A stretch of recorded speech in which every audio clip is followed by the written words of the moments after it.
The test is in 4-part, Part 1, Part 2, Part 3, and Part 4. Now look at Part 1. Part 1. Hear a telephone conversation between a man called Peter, who is calling about a used car, and a woman called Tina, who is selling the car. First, you have some time to look at questions 1 to 7.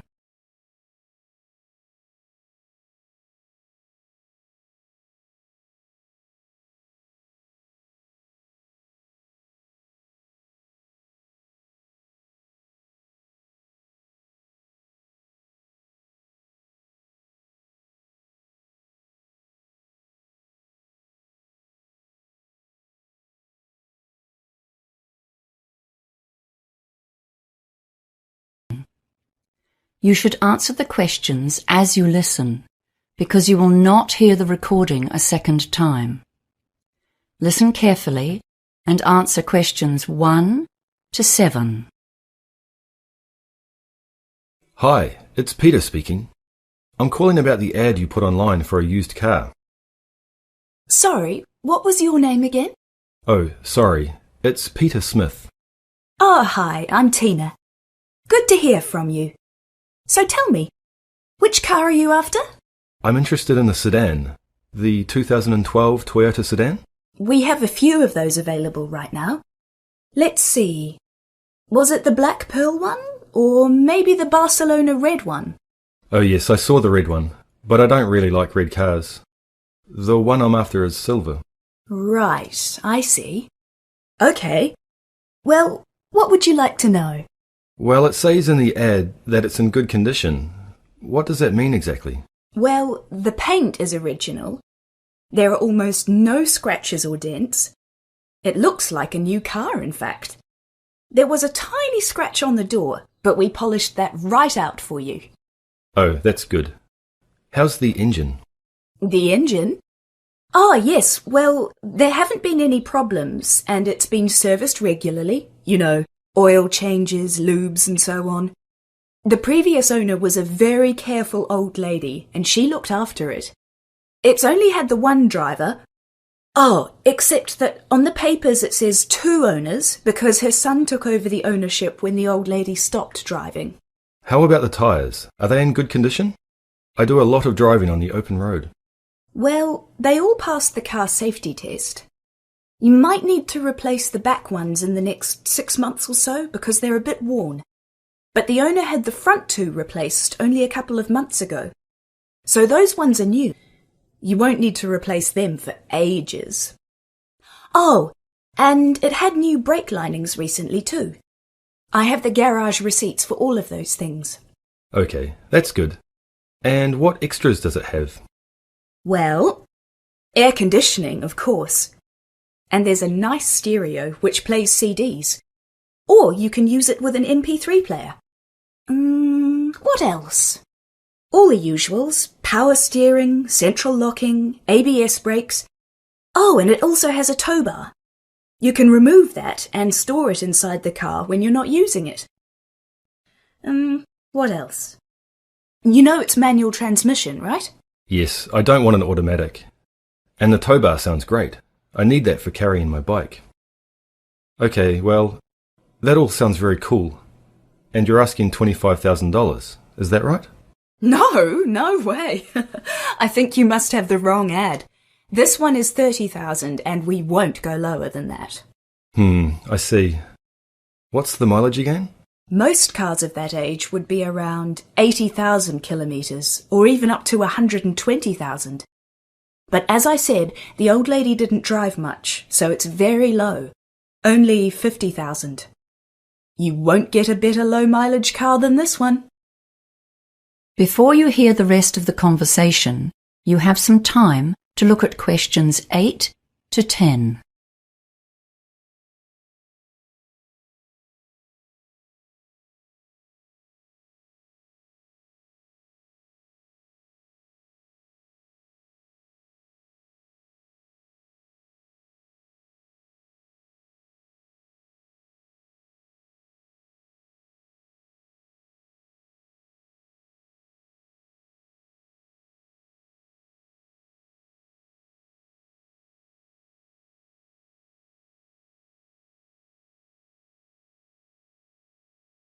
Now listen and answer questions 8 to 10.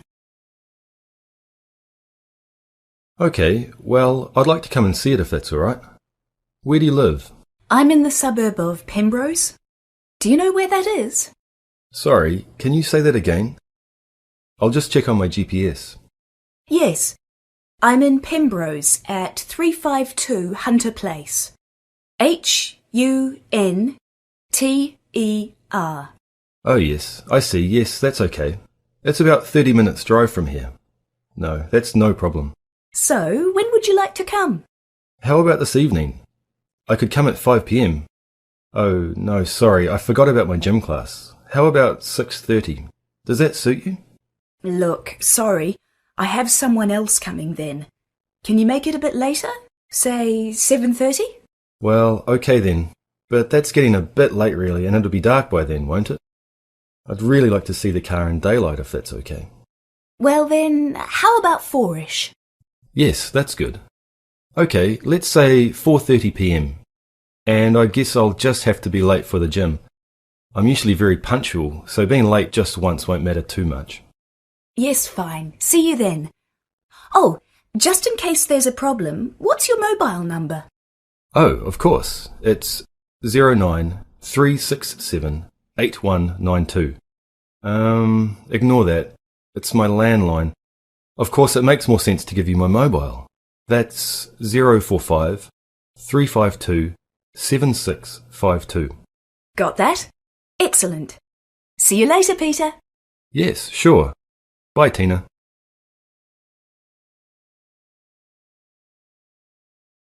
That is the end of part 1. You now have half a minute to check your answers.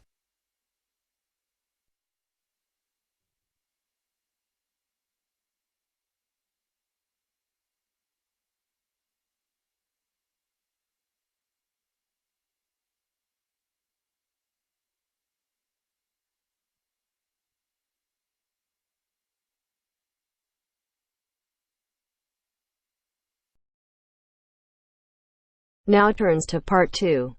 Part 2. You will hear a committee member giving a talk to a nature club about coming events. First, you have some time to look at questions 11 to 15.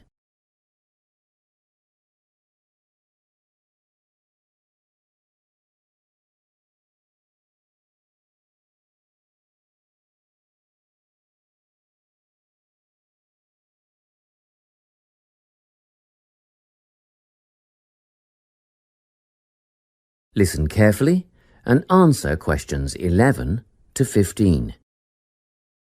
Hi everyone, it's good to see such a big turnout at our Nature Club session for June. Just before we start this evening's workshop, I'd like to draw your attention to what we have in store for you in the second half of the year. First of all, the guided bushwalk. This is always a favourite. Starting out on the Springvale Plateau and continuing down into a section of the State Conservation Area. Last year, we invited children aged 8 and over if they came with a parent, but the track has been washed out in a few places since then and it can be quite rough. So, this year we considered restricting it to adults only. However, on reconsideration, the committee has now decided to recommend it for all bushwalkers who are over the age of 12. Another very popular option is the bird observation walk.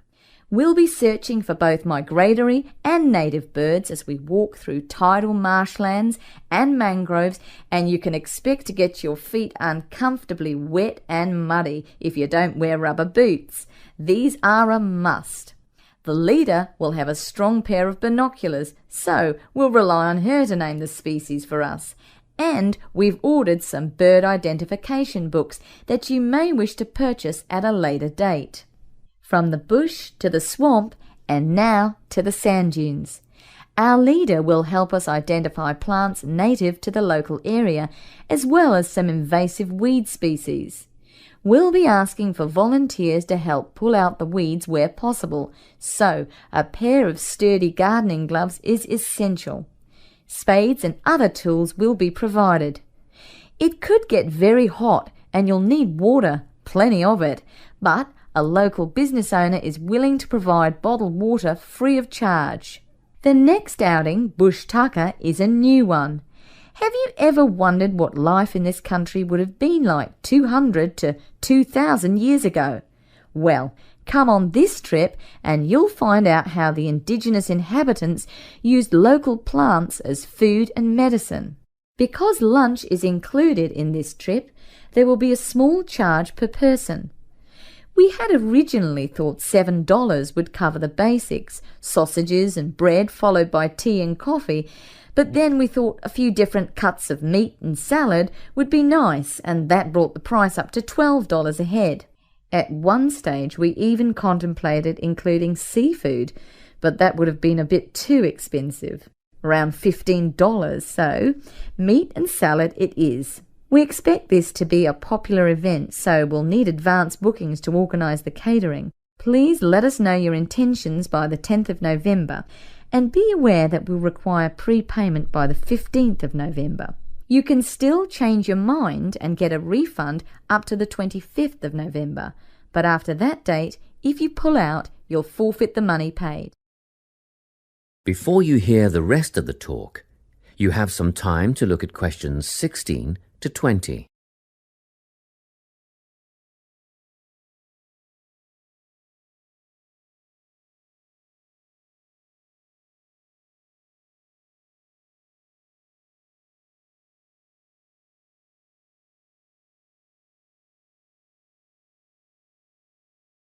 Now listen and answer questions 16 to 20. Well now, if you can give me a few more minutes of your time, I'll fill in a few details for you. The bushwalk, led by Glenn Ford, is first up in July, on the 2nd of the month. It'll start from Springvale as usual, but this year we'll be setting off in the morning at 9:15 and we'll get back at 1 in the afternoon. The birdwatching expedition is on the 10th of September at Camford, and the leader is the president of the Nature Club, our very own Joy Black. If you have any questions at all about bird life, Joy is the person to ask. This is a twilight outing from 4:30 to 6:30. Next up is the trip to the sand dunes on the 26th of November with Rex Rose. A bit of an early start, especially for those of you with a fair way to travel, but we'll meet at the observation hut at 8:30. That's the observation hut, 8:30 till 10:30. And even at that time of the morning, it'll be very hot, so come prepared. The last trip on the program is the Bush Tucker excursion on the 3rd of December with Ranger Jim Kerr. This will be at Carson Hills, and the presentation and demonstration will take place from 10 a.m. till 11:30, but be prepared to stay on for the barbecue and Bush Tucker lunch at 12 o'clock. I expect we'll wind up at 2, and you can head for home at that time. Well, that's all I have to tell you. A booklet will be mailed out to you later with those events, dates and times, but don't wait, put them on your calendar now. That is the end of part 2. You now have half a minute to check your answers.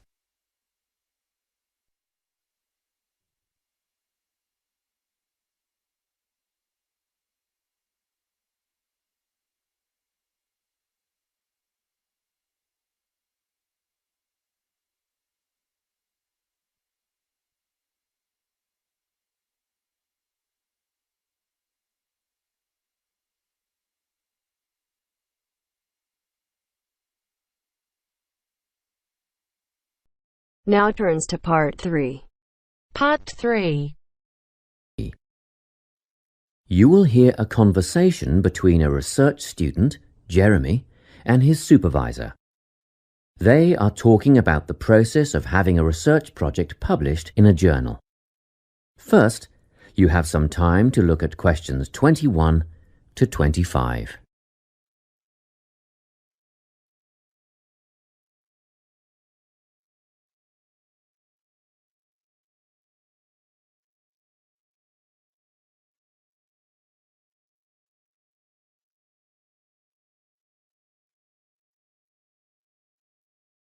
Listen carefully and answer questions 21 to 25.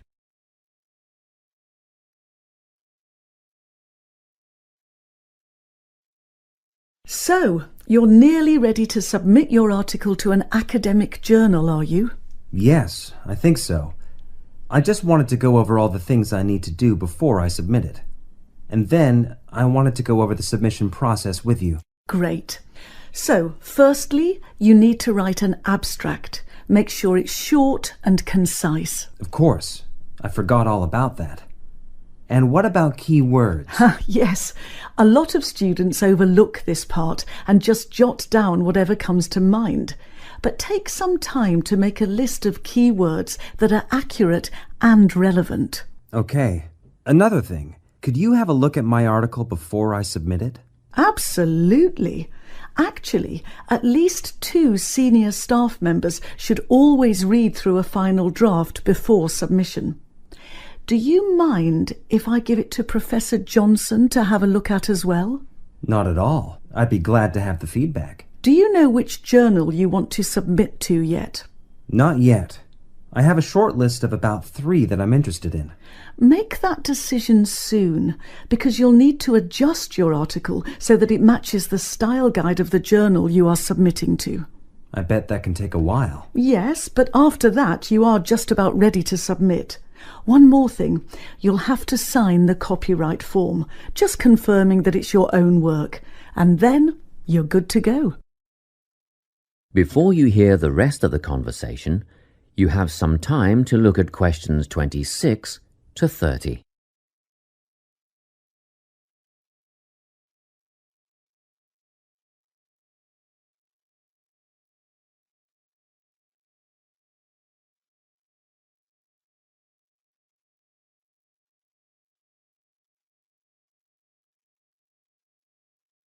Now listen and answer questions 26 to 30.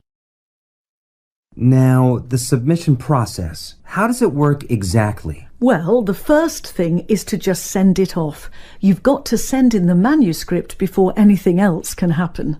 Sure. And then should I call to check if they have received it? No need for that, no. All you have to do is just log on to your email regularly, because you will get a submission confirmation once they have processed the manuscript. And that will have comments on what they thought of it? No comments yet. That email is just to let you know they have received it.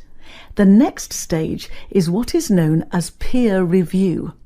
This is when experts in the field review your manuscript and decide whether to accept it. They'll never accept me. I'm only a master's student. Don't worry about that, Jeremy. It's all done through a double-blind method.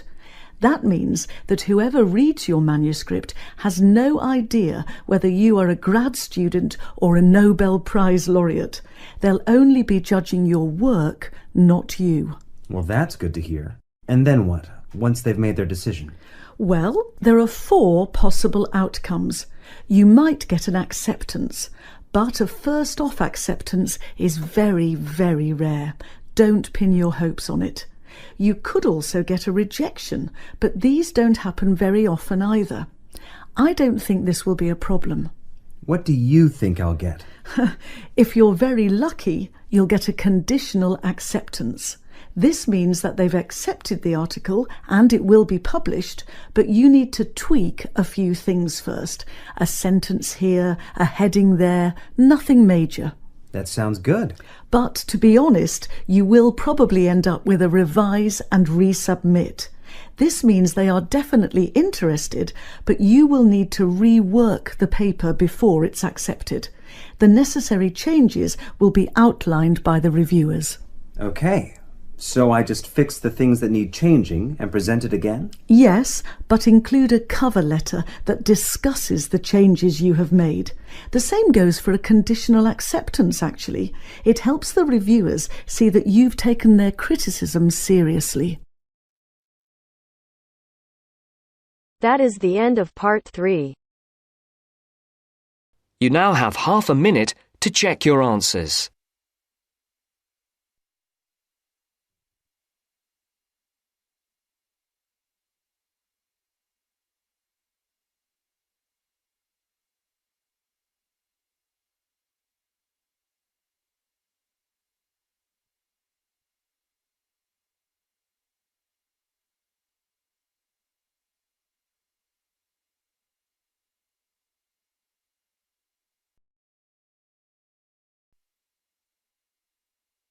Now turns to Part 4. Part 4. You will hear a talk on the topic of time perspectives. First, you have some time to look at questions 31 to 40.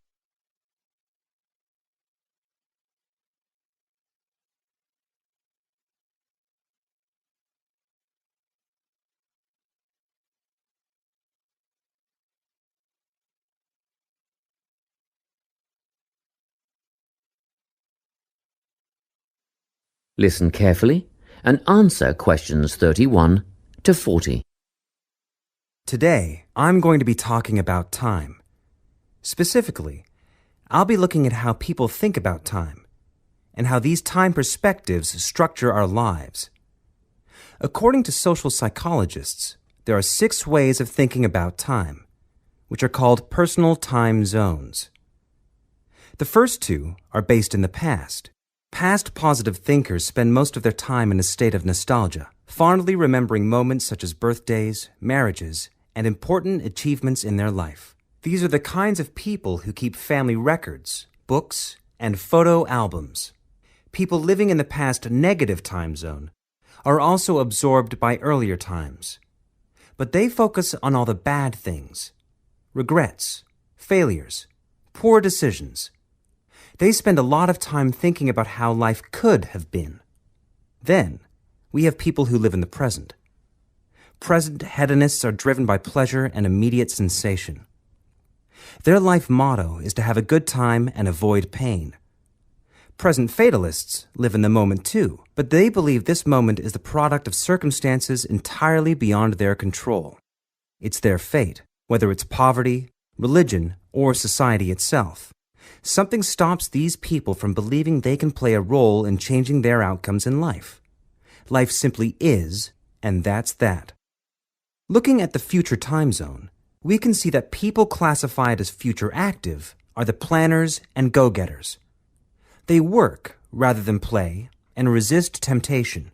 Decisions are made based on potential consequences, not on the experience itself.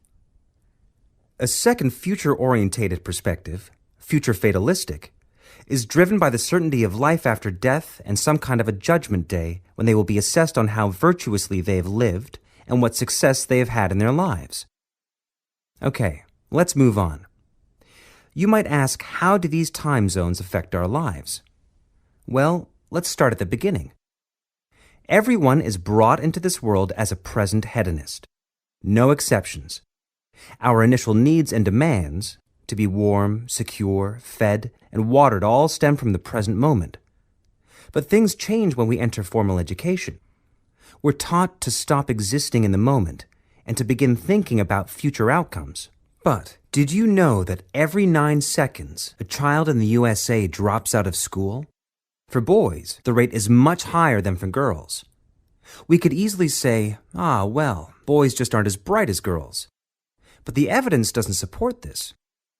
A recent study states that boys in America, by the age of 21, have spent 10,000 hours playing video games. The research suggests that they'll never fit in the traditional classroom because these boys require a situation where they have the ability to manage their own learning environment. Now, let's look at the way we do prevention education. All prevention education is aimed at a future time zone. We say, don't smoke or you'll get cancer. Get good grades or you won't get a good job. But with present-orientated kids, that just doesn't work. Although they understand the potentially negative consequences of their actions, they persist with the behavior because they're not living for the future. They're in the moment right now. We can't use logic, and it's no use reminding them of potential fallout from their decisions or previous errors of judgment. We've got to get in their minds just as they're about to make a choice. Time perspectives make a big difference in how we value and use our time. When Americans are asked how busy they are, the vast majority report being busier than ever before. They admit to sacrificing their relationships, personal time, and a good night's sleep for their success. 20 years ago, 60% of Americans had sit-down dinners with their families, and now only 20% do. But when they're asked what they would do with an 8-day week, they say, oh, that'd be great. They would spend that time laboring away to achieve more. They're constantly trying to get ahead, to get toward a future point of happiness. So, it's really important to be aware of how other people think about time. We tend to think, oh, that person's really irresponsible, or that guy's power hungry. But often, what we're looking at is not fundamental differences of personality, but really just different ways of thinking about time. Seeing these conflicts as differences in time perspective, rather than distinctions of character, can facilitate more effective cooperation between people and get the most out of each person's individual strengths.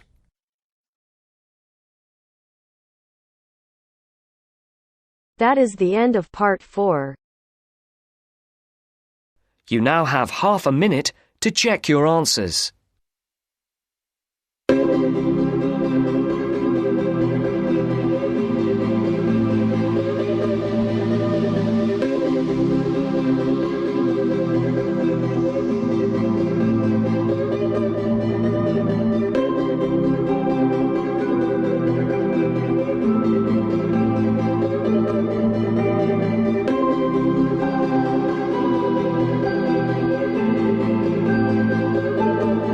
That is the end of the test. You now have 10 minutes to transfer your answers to your Ielts listening answer sheet.